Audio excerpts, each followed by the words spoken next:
হালালে বরকত আছে, বলেন তো কিসে বরকত আছে? হালালে বরকত।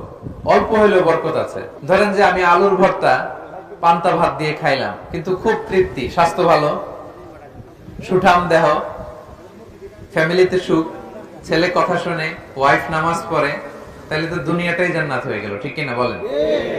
আর ধরেন আপনি পোলাও, কুরমা, বিরিয়ানি এগুলো খাইলেন, ডানে বায়ে ইচ্ছা মতো কামাই করলেন, কিন্তু এমন রোগ আল্লাহ দিছে একটা হসপিটালের বিল পরিশোধ করতে 10 লাখ নাই, এরকম আছে না? নেই? একটা হসপিটালের বিল দিতে যে 10 লাখ টাকা নাই। তার মানে হালালে বরকত। প্রিয় ভাইয়েরা, আমার সুঙ্গাইবুলের ভাইয়েরা, এজন্য হালালের সাথে থাকবেন। সাময়িক ওই লটারি পেয়ে আমি অনেক টাকা পেলাম, ওই জুয়া খেলে আমি অনেক টাকা পেলাম, জুয়া খেলে তো মানুষ আসলে নিঃস্ব হয়, কিন্তু সাময়িক কিছু টাকা পয়সা পেয়ে আপনি এটার সাথে জড়াবেন না। এই জীবনটা একেবারে ক্ষণিকের।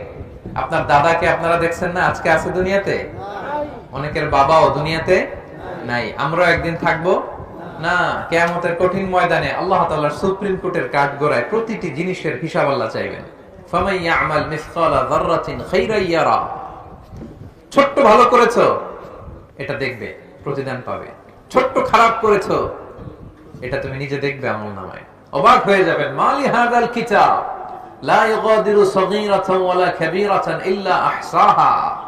আপনি অবাক হবেন আমলনামা দেখে। আইরে, ওই যে সুঙ্গাইবুলিতে একদিন রাত্রে বেলা এটা করছিলাম, এটাও লেখা। তারপর অমুক দিন সকালবেলা এটা করছিলাম, এটাও লেখা। একজনরে একটা ছোট্ট খারাপ কথা বলছিলাম, এটাও লেখা। এক মুরব্বীরে সিট ছেড়ে বসতে দিছিলাম, এটাও লেখা। ভালো যা করেছেন সব প্রতিদান আপনি পাবেন, জমা আছে। আপনার অ্যাকাউন্ট বোঝাই হচ্ছে, পাহাড়ের মতো উঁচু করে আপনার আমলনামে আল্লাহ এগুলো ঢুকিয়ে দিবে।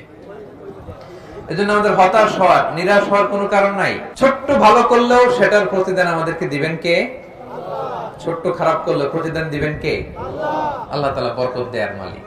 বরকত আপনি চোখে দেখবেন না, আপনি ফিল করবেন। আপনি সুস্থ থাকবেন, আপনার জীবনে, আপনার পরিবারে, আপনার লাইফে বারাকা হবে।